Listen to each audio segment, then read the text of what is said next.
Hello! Hi అండి. ఈరోజు recipe వచ్చేసి పాస్తా స్వీట్ అండి. సేమియాల పాయసంలాగా చేస్తున్నాను. అయితే మార్నింగ్ కొద్దిగా పాస్తా ఉంటే పిల్లలకి ఉప్మాలాగా చేసేసాను. అండ్ కొద్దిగా ఎక్స్ట్రా ఉంటే దాన్ని ఇప్పుడు అందులో వేస్తే మళ్ళీ మొత్తం అదే అయిపోతుందని చెప్పేసి స్వీట్ లాగా చేస్తే తింటారు కదా! 2 వెరైటీ ఐటెమ్స్ ఉంటాయని చెప్పేసి నేను ఇక్కడ స్వీట్ చేస్తున్నానండి. ఇక్కడ నేను ఏ స్వీట్ చేసినా సరే ఆల్రెడీ మార్నింగ్ ఇలా చేసి పెట్టేశాను. టమాటోస్ అన్నీ వేసి టేస్టీగా బాగానే ఉంది. అండ్ టిఫిన్స్‌లోకి తినేశారు. ఇంకా మేము తింటే అయిపోతుందనమాట. మిగిలిన వాటిని కొద్దిగా ఉంటే ఇలా సపరేట్‌లీ సగం వేసేసి సగం పక్కన పెట్టేశాను.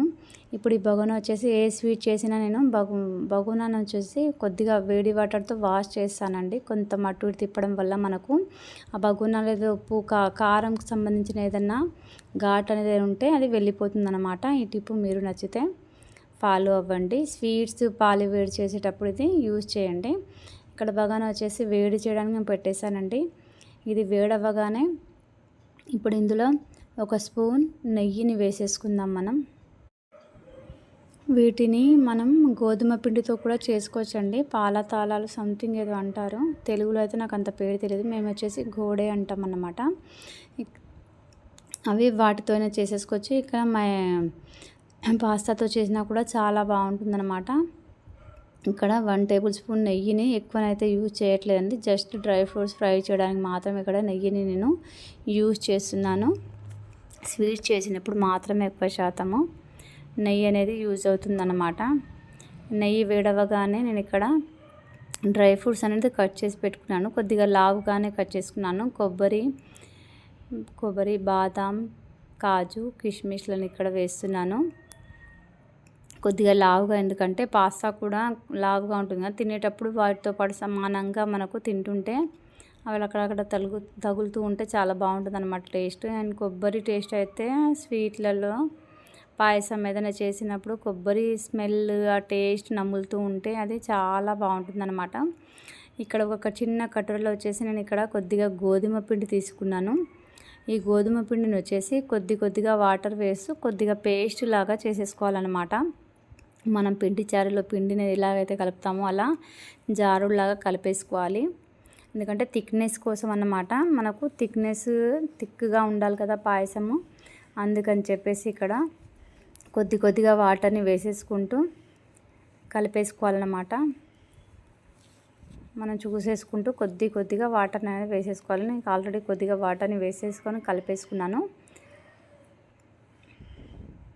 ఇవి డ్రై ఫ్రూట్స్ వచ్చి ఫ్రై చేసేసుకుంటూ ఈ పిండిని కలిపేసుకుంటున్నాను. ఇంకొద్దిగా వాటర్ని వేసి కొద్దిగా జారులాగా వేయాలన్నమాట. డ్రై ఫ్రూట్స్ ఫ్రై అవ్వగానే మిగతా ప్రాసెస్ చెప్తానండి. లైట్గా ఫ్రై చేస్తున్నాను, ఎక్కువ అయితే ఫ్రై చేయట్లేదు. అండ్ ఇక్కడ నేను వాయిస్ అనేది తర్వాత ఇస్తున్నానండి. ఎందుకంటే డైరెక్ట్లీ వీడియో రికార్డ్ చేయడం వల్ల గిన్నెలు చెంచాలు తిప్పే సౌండ్స్ చాలా ఇరిటేషన్గా ఉన్నాయన్నమాట. దానికోసం మళ్ళీ వాయిస్ ఇవ్వాలంటే కొద్దిగా ట్రబులేనండి.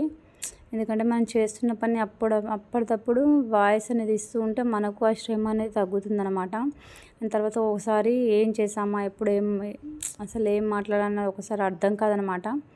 ఆ వీడియో వచ్చేసి మార్నింగ్ రికార్డ్ చేసి ఉంటే మనం ఈవినింగ్ లోపు వాయిస్ ఇస్తే మనకు కొద్దిగా అర్థమవుతుంది. అదే 1 or 2 days అలా మర్చిపోయామనుకోండి వీడియో, మళ్ళీ వాయిస్ ఇవ్వడం అయ్యో ఏం చేశాను అని కొద్దిగా కన్ఫ్యూజ్, చూసే వాళ్ళకు కూడా వాయిస్కి అండ్ వీడియోస్కి రిలేటెడ్ అనిపించదు అనమాట. అలా కన్ఫ్యూజ్ అవుతూ ఉంటుందన్నమాట.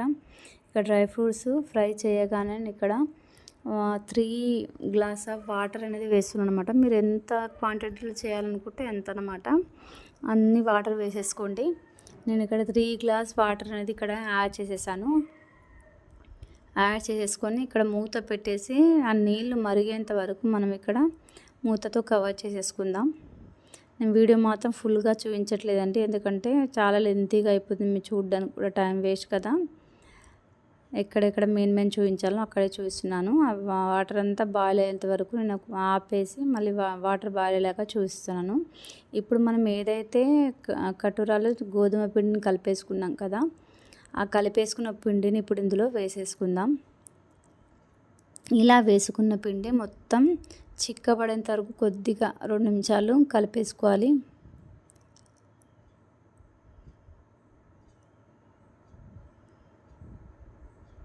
కొద్దిగా వాటర్ని కూడా యాడ్ చేస్తున్నాను. చిక్కదనానికి సరిపట్టు ఆ వాటర్ అనేది నీళ్ళు అనేది మీరు యాడ్ చేసేసుకోండి. అండ్ గొంతు వచ్చేసి ఇప్పుడిప్పుడే కొద్దిగా కవర్ అవుతూ ఉందండి. ముందు వీడియోస్లో మీరు చూసే ఉంటారు. గొంతు చాలా ట్రబుల్ ఇచ్చిందనమాట. అసలు వాయిస్ మాట్లాడడానికి కానీ హెల్త్ కానీ అస్సలు బాగాలేదన్నమాట. ఒక 2 మినిట్స్ అలా వదిలేస్తున్నాను. ఎందుకంటే కొద్దిగా పిండి అనేది త్వరగా గట్టి పడుతుంది కదా. అయితే పిండి ఒకసారి కలిపేసుకొని మన పాస్తా అండ్ డ్రై ఫ్రూట్స్ వీటన్నిటిని వేసేద్దాం. ఎందుకంటే ఆ పాస్తాకు కూడా చిక్కదనం అంటాలి కాబట్టి ఆ డ్రై ఫ్రూట్స్లో ఉన్న నెయ్యి ఆ స్మెల్ అంతా అంటుకుపోయి చాలా టేస్టీగా ఉంటుందన్నమాట. ఇక్కడ వచ్చేసి నేను 3 ఇలాచీలను కూడా మంచిగా మెత్తగా పేస్ట్ లాగా దంచి పెట్టేసుకున్నాను. ఇప్పుడు నేను ఇక్కడ పాస్తాను యాడ్ చేస్తున్నాను. పాస్తా వచ్చేసి కొద్దిగా చల్లారింది కాబట్టి అలా అయిపోయింది. జస్ట్ ఈ వేడిలో తిప్పేయడం వల్ల మళ్ళీ విడివిడిగా అయిపోతుందండి. పాస్తా ఉడకపెట్టేటప్పుడు కొద్దిగా ఉప్పు అండ్ నూనెను వేయడం వల్ల అస్సలు గట్టి పడదన్నమాట. నేను మార్నింగ్ చేసిన సేమియా పాస్తా కూడా విడివిడిగానే ఉంది. ఇప్పుడు ఇందులో కూడా మీరు చూడొచ్చు. జస్ట్ ఒకసారి కలపగానే ఇలా విడివిడిగా అయిపోయిందో. అస్సలు ఉండలైతే కట్టలేదండి. అది చల్లారడం వల్ల అలా అయిపోతుందన్నమాట. ఇప్పుడు ఇందులో మెత్తగా దంచి పెట్టుకున్న ఇలాచీ పౌడర్ను కూడా యాడ్ చేసేస్తున్నాను.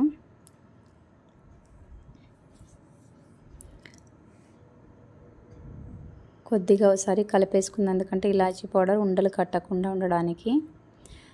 వేయగానే కలిపేసుకుంటే ఉండలు కట్టదనమాట. అలా వదిలేసుకుంటే చూడొచ్చు అక్కడక్కడ ఉండల్లా కనిపిస్తూ ఉంటుంది.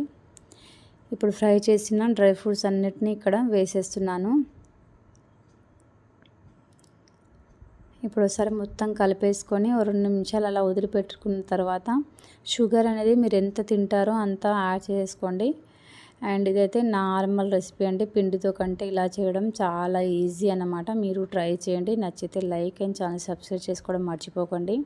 అండ్ ఫస్ట్ టైం నా ఛానల్ చూస్తున్నట్లయితే నా ఛానల్లో టైలరింగ్, ఎంబ్రాయిడింగ్, కుకింగ్, క్రాఫ్టింగ్ ఇవన్నీ వీడియోస్ మీకు ఒకే ఛానల్లో చూడడానికి దొరుకుతాయన్నమాట. ఫస్ట్ టైం చూసిన వాళ్ళైతే బెల్ ఐకాన్ని క్లిక్ చేసి పెట్టుకుంటే నా వీడియోస్ అన్నీ అప్లోడ్ చేయగానే మీకు నోటిఫికేషన్ అనేది వస్తాయన్నమాట. ప్రతిసారి చెప్తూనే ఉంటానండి. ఎందుకంటే నా ఛానల్ని సబ్స్క్రైబ్ చేసుకున్న వాళ్ళకైతే ఇది పాత విషయం అనుకుంటా. అయితే కొత్తగా చూసిన వాళ్ళ కోసం చెప్పాలి కాబట్టి నేను చెప్తూనే ఉన్నాను.